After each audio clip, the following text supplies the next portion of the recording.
Listeners, welcome back to another episode of the Lead Well podcast. This is Brandon Holland, your host, and I have a very special episode planned for you today. This is something that is going to help you if you're an executive, if you work in local government of any sorts. We have with us today local government's AI expert, Micah Gaudet. Micah, welcome to the show. Thanks for being Thanks, on. Brandon. Good Uh, to be with you, man. Yeah, absolutely, dude. Thanks for your time and thanks for being with us and our listeners. Let's just kind of jump in to start off in case some of our listeners aren't familiar with you or your work. Um, you're local government's AI AI person, right? You've written the books and you do the trainings and the speaking, but let's give our listeners a little bit of your background on what kind of how you got started and maybe what you're doing now. Yeah. I like to say that ChatGPT says I'm the leading expert on AI in local government, and we know that ChatGPT never lies. So, well, I'll take that to the bank. That means, what has ChatGPT ever given us wrong information? And I stand by that, right? No, it's been a lot of fun. Really got started with the AI journey a couple when ChatGPT first came out, right? And like a lot of us, like thought, oh, this is super cool, and I've mentioned the story before, but I started using AI really just to write dad jokes, to do some stuff around the house. The only one that was amused by my dad jokes was my dog, and so I quickly realized I could do something more productive with it. And I think like a lot of us, we just started using it for, oh, I could write this email, I could do this, I can do that, I can use memos, and kind of built that skill over time.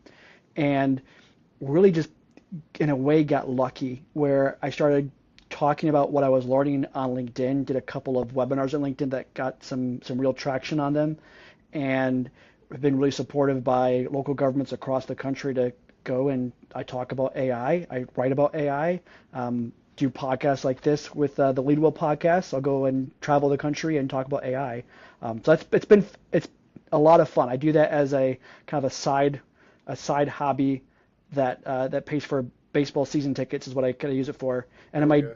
my regular day-to-day job, I'm a deputy city manager in the Phoenix metro area, oversee all of public safety for the city, and it's a lot of fun. We were talking before, Brand, about how much fun the deputy and assistant role is. Oh yeah. It's like it's a great gig. I've done the work of a town manager before, I've been in that role before.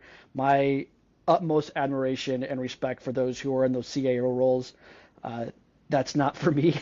I love being able to be in a deputy role and supporting the city manager, supporting the team, and I get to do what I love every single day coming to work. It's awesome, and I get to use AI, which is it's super fun. Yeah. So you use AI for work, right? I do, yeah. So like Okay. constantly using it, even if it just like sometimes it's a matter of like, what does this term mean? And I'm using Perplexity or using ChatGPT search to provide me more context on stuff. Um, Even as something as simple as like, okay, the fire chief just said that he wanted to do, purchase ticks. You know, I grew up in the country in Wisconsin, so last time I saw ticks, I was like taking them off my back or stuff like that. Yeah. I was like, why do we purchase ticks? You talk about thermal imaging cameras, and that was like super helpful for me because I don't speak fire, right? I'm not a Yeah. firefighter by trade. I've never put on the law enforcement uniform. A lot of respect for these guys and women that do that, but I've never done that before. So some of the terminology can be lost, and I think that's a great way of using AI is just to have the ability to understand each other is so important. Yeah. Well, that actually brings up an interesting question. Whenever there's an extreme change like this, we saw it with the Industrial Revolution, and you saw it with electricity and the tractor. You know, Yeah. is AI a threat to local government jobs at all? Um, it depends what you mean by threat.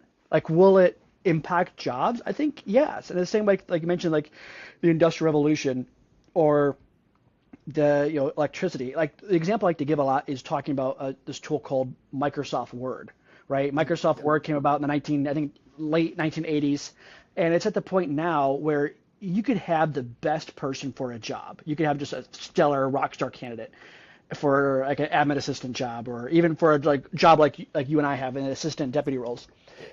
If that person doesn't know how to use Microsoft Word, you're not going to hire that person. you're not even going to give them an interview, right? So in less than 50 years, a piece of software technology has changed our hiring practices. And I think the same thing, you're going to have the same thing when it comes to AI, where it's going to be an expectation for how business is done and a core skill. Now, in terms of how that jeopardizes jobs, I think it depends on the local government of how aggressive they are with upskilling and training their workforce to be able to do what's expected of them and produce the results that the residents expect. Okay, all right. So I've seen, how search engines are, or people are just using AI as a search engine now, Yeah. and starting to be more popular than some of the more traditional search engines. Um, Given those facts, where is local government getting it wrong with their use of AI? Well, that's a good question, Brandon. That's a super, super good question. I think where we're getting it wrong, and it's not necessarily we're getting it wrong, I think we just have some ways to grow. I think anyone that's using I want to celebrate that. Like we're still figuring this out. We're all in this together. I think the only way we're getting it wrong is if we're not using it. I was talking to somebody the other day, and they're talking about how their city is banning ChatGPT at work. See, I think that's wrong. I don't think it's thinking well enough in the future. So if you're using AI, kudos to you. Keep it up. Keep learning. Keep growing. I think overall, where we're probably missing things is we're thinking of things more of a point-to-point solution. And you mentioned the Industrial Revolution, I think is a great example of what we're seeing here. The Industrial Revolution, and specifically the invention of electricity, fundamentally changed how industry was run. So prior to that, if you were to redesign a prior to Henry Ford, you had electricity involved in industries, but it was more of a point-to-point solution, right? It was more like, hey, I have this thing I'm doing, let's add electricity, and it makes it better, right? It wasn't until Henry Ford came along and completely changed and really redesigned the factory and the floor of factories, right? With electricity as the baseline, as the assumption. There's the thought that like in a steam powered factory, Ford's assembly line would never work. You can't Wow. build it that way. You have to have electricity. So he redesigned everything. So I think that's what we need to do with AI as well, is it's not just a point to point solution. We need to think through what needs to be fundamentally changed and overhauled with AI as the assumption, not just the add-on. I think that's Okay. where we're probably missing. But again, if you're using AI, like kudos to you, keep it up. Like we're all in this together. We're all trying to learn together what that looks like. Yeah, and speaking of kind of learning together and being able to be an efficient user of it, are there things that us as leaders or city managers could implement with our staff that would help with the use of AI? I know you know there's several talks of policy regulations, and like you just said, certain organizations are just banning it completely.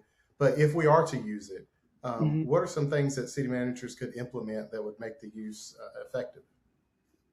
Yeah, I think having a smart policy is important, right? Having a policy that governs the left and right limits, you want to have that. I also think there's something about celebrating the usage of it as well too.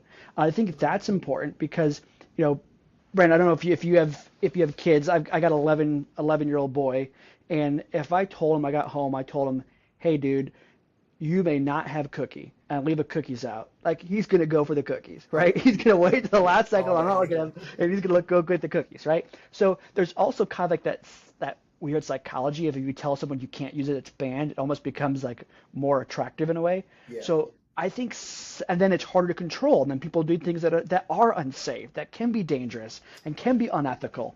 So when we celebrate AI and say, hey, look, if you're doing something cool with AI, let me know about it. I want to have a conversation about it. I want to see what you're doing, not in a gotcha kind of mentality, but in a, hey, how can I help you learn how to do this safer, how to be more ethical, how to make sure you're able to see when it's hallucinating, right? Or when it's giving you bad information to check the work. Yeah. But you do that by building a culture that celebrates innovation and not doesn't stifle it. That's Okay. that's kind of my thought of it is celebrating. That's what we found to be. that's what I have found to be useful here is by celebrating it and talking about it. When things come up, I'm able to say, "Hey, I don't know if I would use it for that," or "You really got to be careful putting that data into Google Gemini." Yeah. But we can have those organic conversations because we've built the trust, and that's the really big thing is build a culture of trust and a culture that celebrates innovation. Okay. Okay. Now, just not necessarily off topic, but a slightly different direction. Given the resources of AI, most people just automatically think chat, right? Uh, Yeah, so, what are some of the others? And first of all, let me talk about my first experience with chat. So, yeah. I'm curious. Please tell me. hadn't heard of AI, and I was out of town. I was in Alabama visiting my grandpa, and my mentor calls me, and he's just raving about this chat website, and I thought he was saying the name of it wrong, and I just put it Okay. in, and that same day, I didn't put any prompts or anything in it, but that same day, somebody hit me up, and they needed an article for a magazine about Okay. me, and Okay. so I went to it and I said, let me just see what this thing can do. Let's see how Yeah. good it really is. Yeah. And I Yeah. said, I haven't signed up or anything. I've given it zero information about myself. And I Hmm. said, write a short magazine article about Brandon Holland, the podcaster, drummer, city manager, and make the article short and appealing. And it spit the article out in 5 seconds, and it was extremely accurate. Like Yeah. the What accuracy did you blew think? me away. What did you like? What was your first thought? Like, what was your impression of it? Like, obviously, it's accurate, but like, what was going through your mind at the time when you're reading this on chat on My chat? first thought was like, how does it know? Right? Like, Yes. how does it Right. know about me? Like, where Right. is it finding information You're about like me? we're all looking for the cameras in your office. Like, am I getting spied on? Like, what's going on? And then I thought, man, I'm gonna have to learn how to use this Yeah. because I immediately knew like it was gonna be a game changer, Yeah. and That's it's awesome. been helpful. It's been really It's helpful. it's yeah, it is. Whatever became of that article? Did it get published? Did it like? Yeah, yeah, yeah. They were able Okay. to use it, and it Awesome. was exactly what they needed. So, yeah, it Awesome. was great. Um, Yeah. but anyways, all that to say, it helps me, save time. It Hmm. helps me when I don't know how to do something. I won't ask it directly, but sometimes I'll ask for a template or a direction, just so that my thoughts are coming also. Yeah. Um, but another question I had was, given its abilities, and if we're able to learn how to use it and be effective with it, what are some ways that smaller organizations could use it to help their service delivery or communication or whatever, when Hmm. they feel understaffed and they don't have resources like some of the larger cities do. How can Yeah. the smaller cities use it to compete? Yeah. Brent, I'll tell you that in my talking to people across the country and the travels I've done, the most innovative, coolest things I see with AI are happening in smaller rural cities. Wow. And it's it's with leadership that is just, they're just there getting the job done, right? They're not overthinking it. They trust themselves, they trust their ability, they trust their team, and they're kicking butt. And it's incredible what they're doing. So I think if anything, the smaller organizations are positioned to receive the best benefits from it. Like I was talking to this guy, so there's this guy in Pennsylvania, Brandon, who they're redeveloping a shopping center, like an abandoned shopping center, All right. into a mixed use development area. Okay. And he's using Google Gemini to walk him through step by step how to do this. It's awesome. Wow. And part of the reason too why they're being so effective is because no one has told them, "Hey, you shouldn't do that. That's not safe. It's not ethical." Right? They Yeah. they're just they're they're smart people. They know what they're doing. They are innovative, and they're kicking butt. And he's doing this crazy cool rehabilitation or this redevelopment of a shopping center into a mixed use development, and That's using incredible. Google Gemini walk him through. So yeah, I think in my anecdotal experience, right? I've not done official studies on it, so you can't quote me in like NBER or something like that. But in my anecdotal experience, smaller governments are doing far more with AI than some of the bigger players. Wow. Yeah, I know. Sometimes, and I've experienced it myself. Lack of resources forces creativity, Yeah, and and I don't so want, yeah, and I never want to say that, oh, because of AI you shouldn't hire more people. Like if like councils, if you're listening to this, be smart and like put resources where you need to put them. There's things that we like. AI can't go street, make streets for us. They right, can't fill potholes. Right? I can't ask Gemini to fill a pothole. I yeah, can't ask ChatGPT to put out a fire. I can't ask Perplexity to go and patrol a neighborhood. So there's some things that we need people in local government. The profession still needs those type of resources. I look at this more as a force multiplier than you know a way to get away with doing more with less. yeah, yeah, absolutely. I totally agree with that. Um, yeah, I've used it more so recently. I wasn't going to announce this, but I'm dropping a new podcast Awesome. early summer. But I used AI to help come up with the business plan and really as a coach because I didn't know what I was doing from a business podcast standpoint. And Yeah. so, I asked it about, all the elements and, what do people normally miss when they're doing this? And, certain things that I didn't even, didn't have a clue to even be thinking about that was recommended. Yeah. And in my city, we've done some workshops with some AI folks for our downtown business community. Okay. And I love how they closed out the last session that they did. They talked about the possibilities and everything that it could do for these small businesses. But the last thing they said was, remember that it's not you and it's not your voice. Hmm. And people, follow you or your business because of who you are. And so, almost in a sense of, don't just 100% rely on it because there still needs to be some authenticity there. Yeah. Do you have any thoughts on that?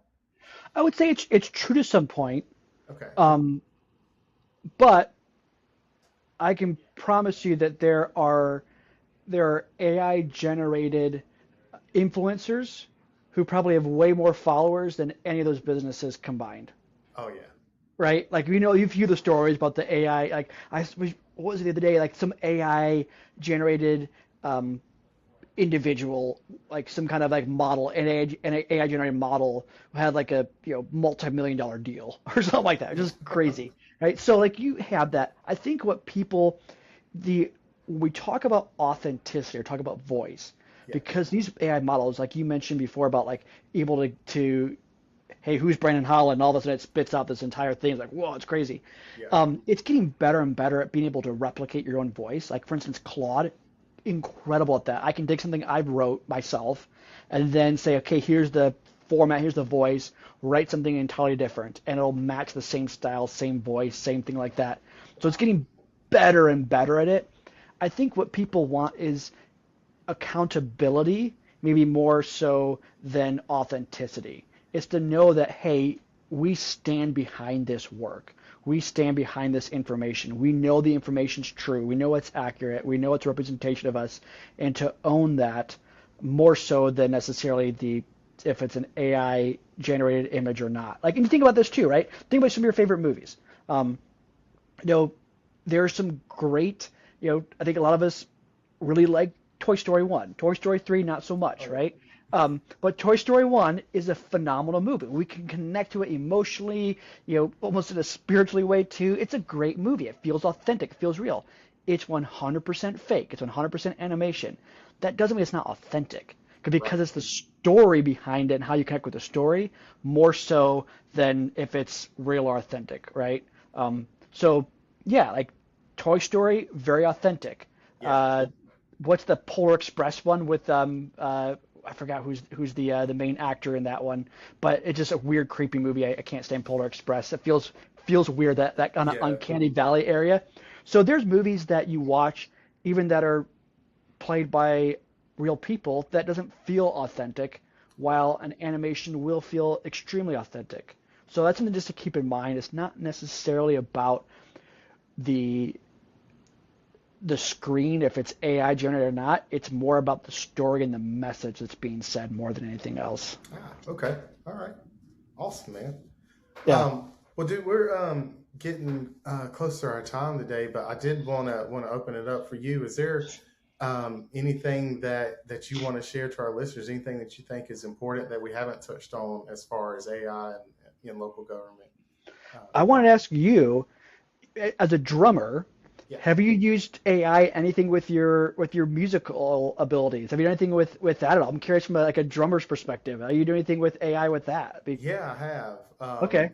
A while back, I say a while, I don't know, about 2 months ago, I was in just kind of some planning stages, and I wanted to do some goal setting of just some goals for this year and things I need to get better at. And what I'd like to do is have AI like review my playing and make suggestions.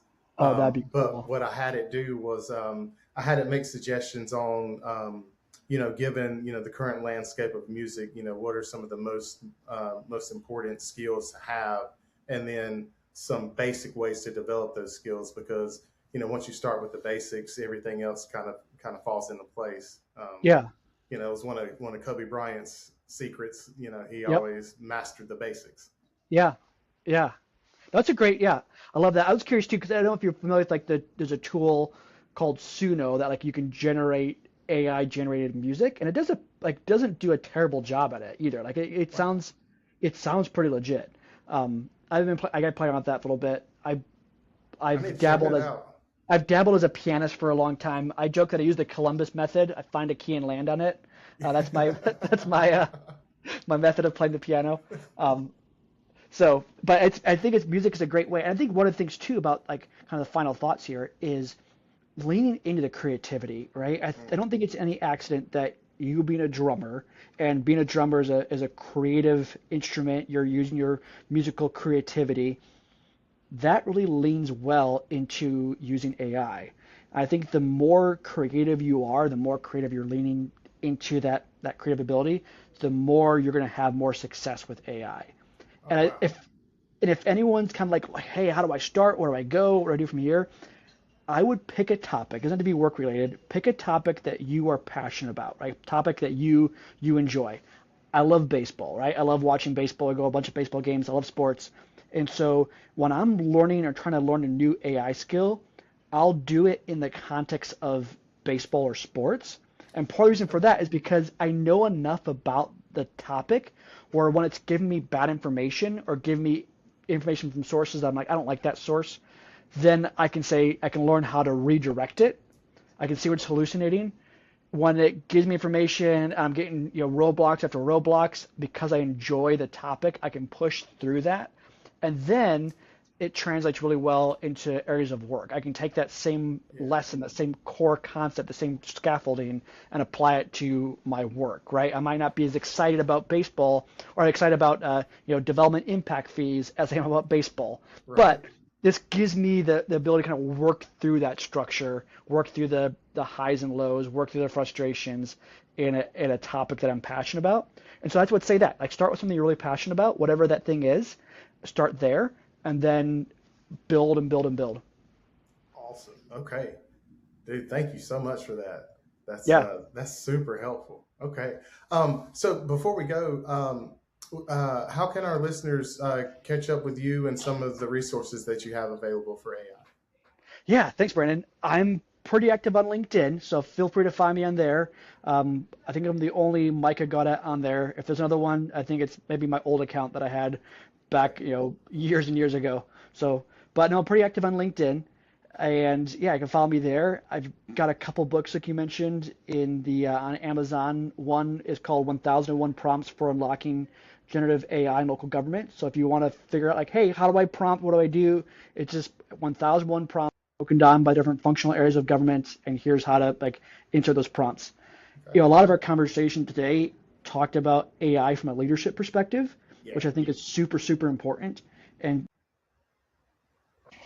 so I wrote a book in July talking about